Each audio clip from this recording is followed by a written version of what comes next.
Hi, this is Kirk Harbinger and Bethany Gonyea. Hi there. We are with the Albany Peace Project and currently working on an interfaith prayer research effort. So Bethany's going to talk to us today a little bit more about that effort that's going to be kicked off in July, and we're actually just in the middle of starting that, and we'll see a number of things coming up this week. But Bethany, tell us a little bit about this interfaith prayer research effort. Sure. So the Interfaith Project is where we're inviting people of faith from the Albany, New York area and beyond to sit in prayerful silence for 15 minutes a day for just this week and send prayerful, peaceful intentions to the city of Albany. And then Dr. Karen Reinhold, a professor of mathematics at the State University of Albany, she will look at the crime data for this week, which historically is one of the more violent weeks of the year, and so she'll look at the crime data and then compare it to the same week for the last 5 years and determine whether or not our prayerful, peaceful intentions, how much of an impact they've made. Great. So what we're able to do is sign up for the Albany Peace Project interfaith prayer effort, going to the website, and that's at the albanypeaceproject.com/interfaith. So sign up there, put your email address in, and you'll receive all the information moving forward. So where did this all begin anyway? Yeah, where did it begin? Well, actually about over 20 years ago, I was trained in the field of biofeedback. And for those of you who aren't familiar with that field, biofeedback essentially is the art and science of teaching people how to use their mind to positively influence the body. So regularly I teach people how to use their mind to lower blood pressure or avoid a migraine headache. And through that process, what happens is people take their mind and they focus it in the body and they interface with a computer or a piece of instrumentation somehow. And that does a measurement as far as what the mind is doing. And what I could so clearly see when you work in that field is how intention, our minds have an impact. Our minds have an impact. So, for instance, we can teach people how to put their mind into their hands and send blood flow. So, really living with that understanding day after day after day, learning about how the mind has impact. And then later on I found out about the prayer research. At the time, there was a landmark study, cardiologist Randolph Bird, and this study demonstrated that prayer has impact as well. So, putting it together, the mind has impact in the body, could it possibly have impact outside of the body? And certainly that's what prayer is. That's what people of all faith know. That's what we live by. We learn to kind of direct our minds to be prayerful and to bring about hopefully good things in our lives.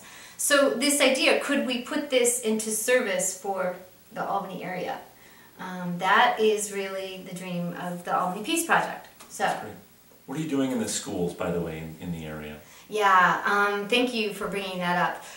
The schools, there's so much research now that talks about this idea that when we calm our own bodies, when we move our nervous system into this place of more healing, more awareness, that when we do that, all sorts of good things happen. Not only do we have those great health effects, but in the schools, what they show is that detentions, suspensions, and truancy go way down, and grades go up somewhat.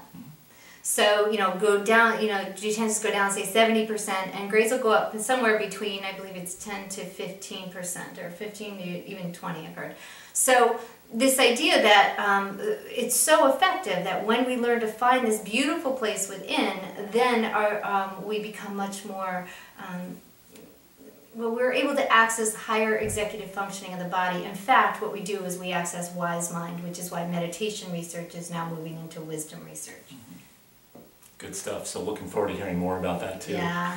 So tell us now, what do you want people to know about prayer, intention, and the research that we're doing? Sure. Well, after over 20 years, I pretty much have been teaching people, and myself, I live with it on a day-to-day basis, is learning to be kind of responsible for where our mind ruminates and what we land on. And that can be really tricky because our bodies were designed with something called, what's referred to as a negativity bias. Our nervous system was designed to kind of magnify anything that would have to do with fear or threat or survival.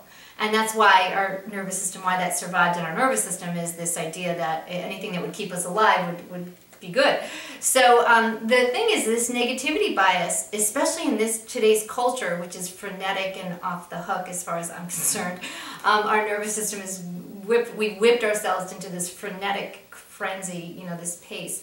And so what happens is our nervous system, this negativity bias, is getting stoked and stoked and stoked. And so people just start to live more and more in fear, anxiety, and they feel incompetent, they feel unhappy, all of these kind of not so happy places. So what's important to know is to think about in prayer research is what we need to know is that our mind has a tendency to go to the negative. And so it's a matter of disciplining the mind to be able to hold it on what's good and right and true. That which we're hoping to invoke, the peace that we're wanting to have in our lives and other people's lives, world peace. This idea of training the mind to be disciplined enough to hold the mind on good things and not go in the weeds, as I often say. So translate that into the prayer research effort and what you want people to do with that information. Yeah. Okay, great question. So what we're going to be doing this week, as you can see is the meditation below this video, we're going to have people focus their mind in their heart and bring on good feelings. The Institute of Heart Math, which has been a big supporter of the Albany Peace Project, has given us permission to use their evidence-based tool known as the Heart Lock-In. So what we do is we take our minds, we anchor it down in the heart. Remember I said the mind has impact. And then we kind of bring on the feelings of appreciation, love, and care. So we learn to kind of almost bathe ourselves in appreciation, love, and care. This idea of just kind of holding ourselves in this place of sweetness and training our minds to be there for 5 minutes.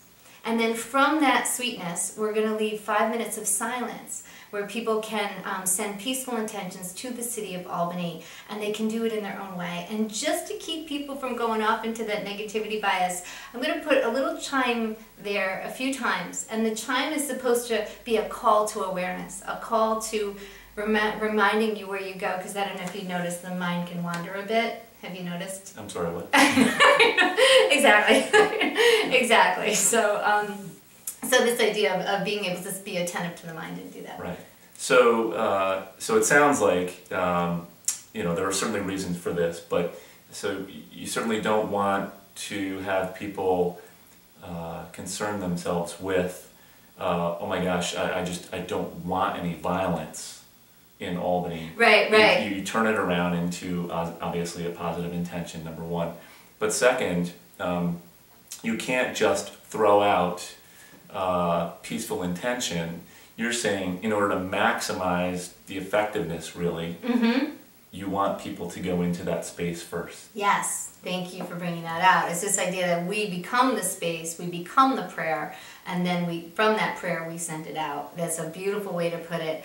And I think that when we pray from the head and we just use words, the research suggests that that's not as powerful. Right. So can we become prayer? And these are the kind of talks that I give at Numinous. We'll be giving one on becoming prayer.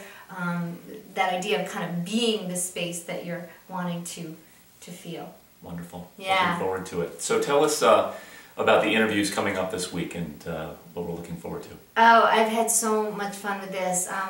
Through this study, I've been able to just stretch myself and to learn about the different faiths in the area and their orientations, and I've met some amazing people. So each day this week, as we send the meditation out, you'll also see an interview with different faith-based leaders in the area, and a lot of times they'll be talking about the community work that they're doing, things that they're offering the community, and really stay tuned. It's been very enlightening for me, and I'm hoping it will be for others as well. That's great. So just wanted to thank you for joining us, and we look forward to having you join us the rest of this week, each day.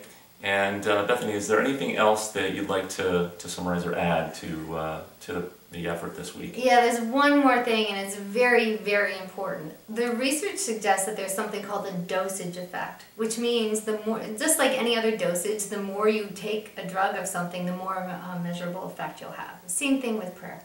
We need as many people participating as possible. Our goal is 2,500 people, and it even works better when everybody does it at the same time as well. We'll get to that.